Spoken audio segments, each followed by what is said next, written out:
কোরবানির মাংস সারা বছরের জন্য ফ্রিজে সংরক্ষণ করা কি জায়েজ হবে? কোরআনে বলা হয়েছে আল্লাহর ওলিদের ইহকাল এবং পরকালের ভয় নেই, দুশ্চিন্তা নেই। প্রশ্ন হলো, পরকালের সবাই যখন অস্থির থাকবে তখন তারা কি ইয়ানফসি বলবে না? কেউ যদি বলে যে রাসূল সাল্লাল্লাহু আলাইহি সাল্লামকে স্বপ্নে দেখেছে, তার কথা কতটুকু বিশ্বাসযোগ্য? স্বপ্নে রাসূলুল্লাহ আকরাম সাল্লাল্লাহু আলাইহি সাল্লামকে দেখার কোনো আমল আছে কিনা? যাদের মেয়ে আছে, ছেলে নেই, তারা কি মেয়েকে লেখাপড়া করিয়ে ছেলেদের মতো প্রতিষ্ঠিত করতে পারে? আলহামদুলিল্লাহ, আমার একটা ছেলে আছে, আমি ছেলেকে আলেম বানাতে চাই, এর জন্য বিশেষ কোনো আমল আছে কিনা? আমার বয়স 22 বছর, আমার এখনো আকিকা করা হয়নি। আমার পরিবার থেকে ঈদের 3 দিন আগে আকিকা করতে চাচ্ছে। মহল্লার ইমাম সাহেব বলেছেন কোরবানির ঈদের আগের 10 দিন আকিকা করতে হয় না। আমার প্রশ্ন হচ্ছে, ঈদের আগে আকিকা করতে কি শরিয়া বাধা আছে? শুনেছি শুক্রবার মারা গেলে তার কবরের আযাব মাফ। প্রশ্ন হলো, যে লোকটা জীবনভর নামাজ পড়লো না, মানুষের হক নষ্ট করলো, জিনা ব্যভিচার করলো, অথবা শুক্রবার মারা গেল, তার কি কবরের আযাব মাফ হবে? বিদেশে অবস্থানরত ব্যক্তির অন্যত্র কোরবানি করার বিধান কি? আমি মা হতে চাচ্ছি, কিন্তু বারবার আমার গর্ভপাত হয়ে যাচ্ছে। ডাক্তার বলেছেন আমার সন্তানের হার্টবিট আসে না, এক্ষেত্রে আমি কি করতে পারি? মা হওয়ার বিশেষ কোনো আমল আছে কিনা? আমার 12 বছরের সংসার, সন্তান আছে, স্বামী পরকিয়া করে, অনেক বোঝানোর পরও সে ফিরছে না, বাধ্য হয়ে রাগ করে আলাদা ঘরে ঘুমাই। স্বামীর সাথে আমার শারীরিক মানসিক কোনো সম্পর্ক নেই। এক্ষেত্রে আমার ইবাদত কবুল হবে কিনা? আমার করণীয় কি? তাহলে চলুন, আপনাদের যে সমস্ত প্রশ্ন ইতিমধ্যে আমাদের কাছে চলে এসছে, সেগুলোর উত্তর দেওয়ার ফলে আমরা প্রবেশ করি। কোরআনে বলা হয়েছে আল্লাহর ওলিদের ইহকাল এবং পরকালের ভয় নেই, দুশ্চিন্তা নেই। প্রশ্ন হলো, পরকালের সবাই যখন অস্থির থাকবে তখন তারা কি ইয়ানফসি বলবে না? এখানে ভয় নেই যে বলা হয়েছে, এর মানে হলো যে আল্লাহ রাব্বুল আলামিনকে যদি কেউ সন্তুষ্ট করতে পারেন, একটা পর্যায়ে তাদের পেরেশানি থাকবে না। যেমন কিয়ামতের ভয়াবহ গরমে আল্লাহর কিছু বান্দারা, শাস্ত্রী মানুষরা, তারা আরশের ছায়া পাবেন, তারা সেখানে শান্তিতে থাকবেন। হিসাব দেওয়ার জন্য যে পেরেশানি, টেনশন, এটা তো থাকবেই, এটা আরেক জিনিস। কিন্তু আপনার কিয়ামতের যে কষ্ট, কিয়ামতের যে আযাব, যে দুর্বিষহ পরিস্থিতি, এটা থেকে আল্লাহ তাআলা আল্লাহর অনেক বান্দাদের কিন্তু নাজাত দিবেন। অতএব কিয়ামতে নিজের হিসাব দেওয়ার জন্য যে পেরেশান থাকা, সেটা এক জিনিস, আর শাস্তিতে ভোগ করা আরেক জিনিস। এখানে ভয় নাই বলতে তাদের শাস্তির কোনো ভয় থাকবে না। আবার আল্লাহর অনেক বান্দারা আছেন, তারা সেই স্তরে পৌঁছেছেন যে আল্লাহ রাব্বুল আলামিন তাদের হিসাব গ্রহণের পেরেশানি থেকেও তাদেরকে মুক্তি দিবেন। কেউ যদি বলে যে রাসূল সাল্লাল্লাহু আলাইহি সাল্লামকে স্বপ্নে দেখেছে, তার কথা কতটুকু বিশ্বাসযোগ্য? স্বপ্নে রাসূলুল্লাহ আকরাম সাল্লাল্লাহু আলাইহি সাল্লামকে দেখার কোনো আমল আছে কিনা? কোরআন হাদিস থেকে এরকম আলাদা কোনো আমল না থাকলেও বেশি বেশি দুরূদ পাঠ করলে, নবী সাল্লাল্লাহু আলাইহি সাল্লামের সুন্নাহকে পালন করলে, বেশি বেশি তার মহব্বত অন্তরে জাগরুক রাখার চেষ্টা করলে সাধারণত স্বপ্নে তাকে দেখার সম্ভাবনা তৈরি হয়। কেউ যদি তাকে স্বপ্নে দেখেছেন বলেছেন, তার কথা বিশ্বাস করতে পারেন আপনি, অবিশ্বাস করলেও কিছু আসে যায় না।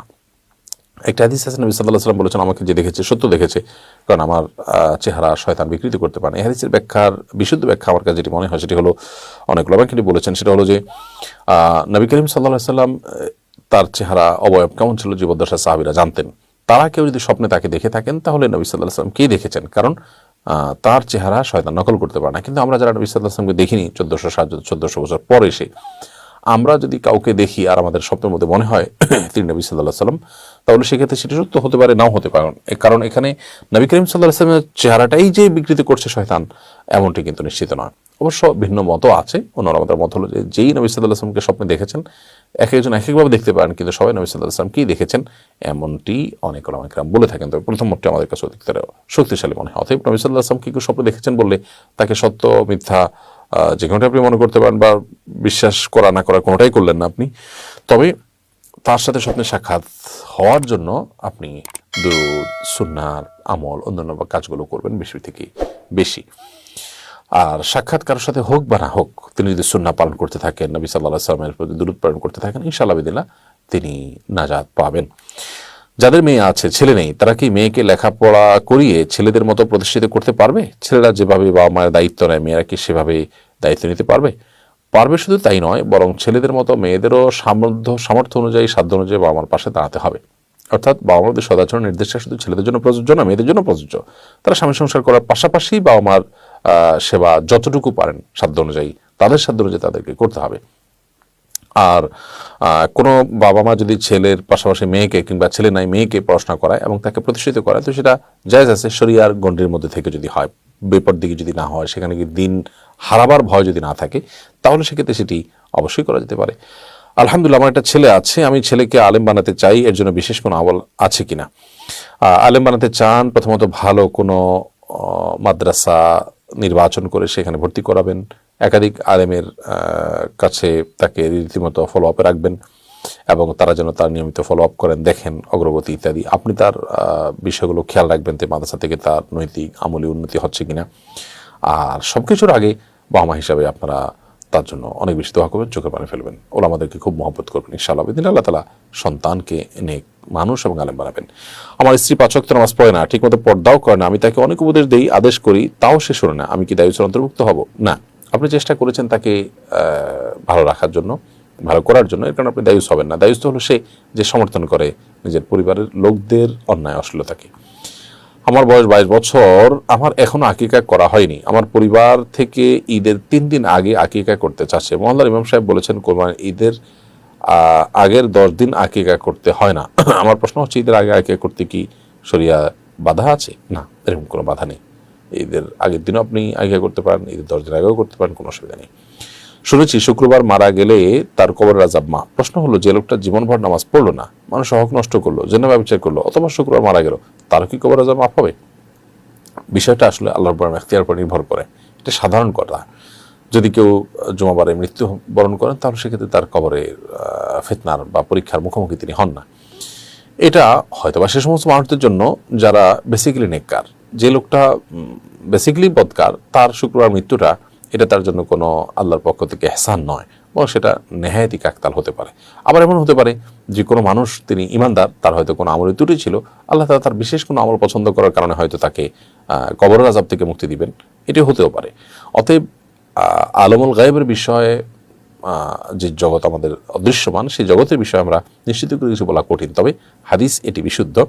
আর কোনো পাপিষ্ঠ, কোনো এমন হতে পারে কোনো বেঈমান মৃত্যু হলো, বরণ করলেন, তাহলে তার মানে এই না যে তার কবরের কোনো প্রশ্নোত্তর মুখোমুখি তিনি হবেন না। ব্যাপারটা সেরকম না। এটা ঈমানদার নেককারদের জন্য প্রযোজ্য। বিদেশে অবস্থানরত ব্যক্তির অন্যত্র কোরবানি করার বিধান কি? বিদেশে যিনি অবস্থান করছেন, তিনি যদি সেখানে কোরবানি করার মতো পরিবেশ না থাকে, তিনি অন্যত্র কোরবানি করতে পারেন। কোরবানি করার ক্ষেত্রে আমাদের উদ্দেশ্য থাকতে হবে আল্লাহর সন্তুষ্টি, নবী সাল্লাল্লাহু আলাইহি ওয়াসাল্লামের সুন্নাহ নির্দেশনা পালন। এটা গোশত খাওয়ার উদ্দেশ্যে যেন না হয়, সেদিকটা আমাদেরকে অবশ্যই খেয়াল রাখতে হবে। আমি মা হতে চাচ্ছি, কিন্তু বারবার আমার গর্ভপাত হয়ে যাচ্ছে। ডাক্তার বলেছেন আমার সন্তানের হার্টবিট আসে না, এক্ষেত্রে আমি কি করতে পারি? মা হওয়ার বিশেষ কোনো আমল আছে কিনা? আপনি ওই যে ইব্রাহিম আলাইহিস সালাম এবং জাকির আলাইহিস সালামের যে দোয়াগুলো আছে কোরআনে বর্ণিত, সেগুলো বেশি বেশি পড়বেন। রব্বি হাবলি মিনাস সালিহিন, রব্বি লা তাদারনি ফারদা ওয়া আনতা খায়রুল ওয়ারিসিন। এভাবে যে সমস্ত দোয়াগুলো আছে, এগুলো বেশি বেশি করে আল্লাহর কাছে পাঠ করবেন, দান সাদাকা করবেন এবং চেষ্টা চালাবেন। আর আল্লাহর ফয়সালাকে মেনে নেওয়ার মতো মানসিকতা সবসময় আপনার আমার থাকতে হবে। এরপরে প্রশ্ন হলো, আমার 12 বছরের সংসার, সন্তান আছে, স্বামী পরকিয়া করে, অনেক বোঝানোর পরও সে ফিরছে না, বাধ্য হয়ে রাগ করে আলাদা ঘরে ঘুমাই। স্বামীর সাথে আমার শারীরিক মানসিক কোনো সম্পর্ক নেই। এক্ষেত্রে আমার ইবাদত কবুল হবে কিনা, আমার করণীয় কি? তার অন্যায় আচরণের কারণে আপনি তাকে সংশোধন করবার উদ্দেশ্যে অভিমান করে তার থেকে দূরে থাকছেন, সেটার কারণে আপনার গুনাহ হবে না। এটা তাকে সংশোধন করবার উদ্দেশ্যে আপনি যদি করে থাকেন, এটা প্রশংসনীয় হবে। তবে মনে রাখবেন, আপনি তার স্ত্রী হিসাবে তাকে অন্যায় থেকে বাঁচাবার চেষ্টা করবেন, এর কারণে আল্লাহ করে আজর পাবেন, বিনিময় পাবেন। তারপর তিনি যদি অন্যায় থেকে না বাঁচেন, বিরত না থাকেন, তাহলে সেক্ষেত্রে আপনার কোনো দায় অন্তত নেই, এবং এটা নিয়ে আপনি খুব বেশি অয়েড হওয়ারও কোনো কারণ কিন্তু নেই। অতএব আপনি আপনার মতো স্বাভাবিক থাকার চেষ্টা করবেন, যদিও বিষয়টা অনেক কঠিন। কোরবানির মাংস সারা বছরের জন্য ফ্রিজে সংরক্ষণ করা কি জায়েজ হবে? সারা বছরের জন্য কোরবানির গোশত যদি কেউ ফ্রিজে সংরক্ষণ করেন, সেটি হারাম বা নাজায়েজ হবে না, এবং এতে তার কোরবানি হওয়া না হওয়ার মতো কোনো প্রশ্ন উঠবে না। অর্থাৎ এটি করা জায়েজ আছে। তবে কোরবানির গোশত শুধু নিজেই খাবো, ধরে রাখবো, এই মানসিকতা থেকেই আপনার ফ্রিজে সবগুলো গোশতকে রেখে দেওয়া, মানুষকে দান না করা, সেটা অবশ্যই প্রশংসনীয় নয়। কিন্তু কোরবানি হয়ে যাবে যদি সারা বছরই কারোর ফ্রিজে গোশত থাকে। অনেকে মনে করেন 3 দিনের বেশি গোশত রাখা যায় না ইত্যাদি। এগুলো কোরআন হাদিসের আলোকে বলা কোনো কথা নয়।